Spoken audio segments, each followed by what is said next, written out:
DBm சேனலுக்கு வணக்கம். இன்னைக்கு பார்க்க போகிற திரைவசனம் இங்கு நான் தான் கிங்கு. சந்தானம் நடித்த இந்த படம் பார்த்தீங்கன்னா இந்த வேற திரைக்கு வந்திருக்குது. இந்த படத்தை பார்த்தீங்கன்னா கோபுரம் பிலிம்ஸ் அன்புச்செழியன் அவர் வந்து தயாரிச்சிருக்காரு. டைரக்டர் இந்த படத்தை வந்து என்னமோ பெருசாக காமெடி அப்படிங்கிற ஒரு நினப்பில் பிளான் பண்ணியிருக்காங்க.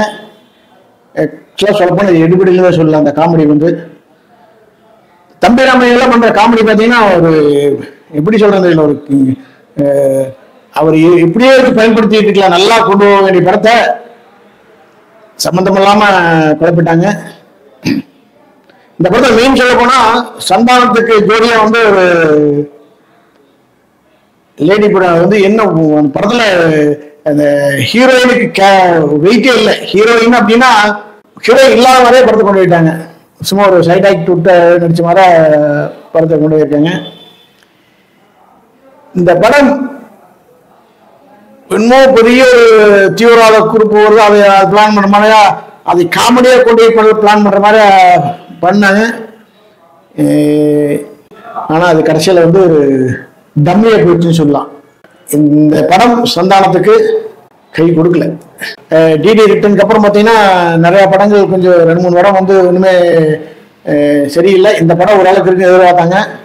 அது கோபுரம் பிலிம்ஸ் எடுத்திருக்காரு. இவர் வந்து இன்னும் சந்தானத்துக்கு நிறையா ஹெல்ப் பண்ணியிருக்காங்க, அதனால நல்லா இருக்கு அப்படிங்கிற விஷயங்களும் இன்னும் ஆடியோ லாஞ்சில் மிகப்பெரிய பில்டப் போட்டாங்க. ஆனால் படம் எதிர்பார்த்த அளவுக்கு இல்லை. ஏன் இப்படி பண்ணாங்க?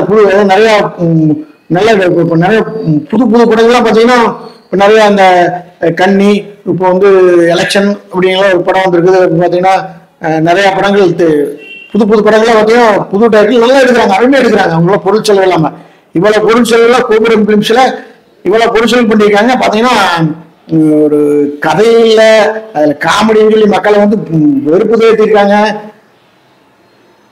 உண்மை சொல்ல போனால் சந்தானம் எப்படி சொல்றது இல்லை, நல்ல கதையை தேர்ந்தெடுத்து நடிச்சாதான் சந்தானம் மழி இருக்கிறதுக்கு வாய்ப்பு உண்டு. இதே தோட்டத்தில் போயிட்டு இருந்தா சந்தானம் அப்படிங்கிறது வந்து அவர் எல்லாம் போயிடுவார். அந்த அளவுக்கு பார்த்தீங்கன்னா படங்கள் வந்து தேர்ந்தெடுக்காம நடிச்சிட்டு இருக்காருங்கிறத இதா இருக்குது. ஓரளவுக்கு இருக்குது. காமெடிங்கிறதுல கொஞ்சம் கோமலத்தனம் பண்ணியிருக்காங்க. எல்லாம் இதில் போகிற படம் வந்து பார்த்தீங்கன்னா ஒரு அந்த படத்தில் ஒரு ஹீரோயினே டம்மிட்டாங்க. ஒரு படத்தில் மெயின் இருக்கிற பார்த்தீங்கன்னா ஒரு ஹீரோயின் நல்ல ஒரு கெட்டப்பா போட்டு அவங்களுக்கு வெயிட் கொடுத்து படத்தை பெருசாக கொண்டு போய் இந்த பார்த்தா ஹீரோயின் வந்து ஹீரோயினே படத்தில் ஹீரோயின் இல்லாத லெவலில் கொண்டு போயிட்டாங்க. படம் பெருசாக ஒன்றும் சொல்கிற லெவலுக்கு இல்லை. காமெடிங்கிற இதில் வந்து படத்தை சொதப்பிட்டாங்க. ஏதோ என்டர்டைன்மெண்டா இருக்குது, போர் இல்லாமல் போகுது.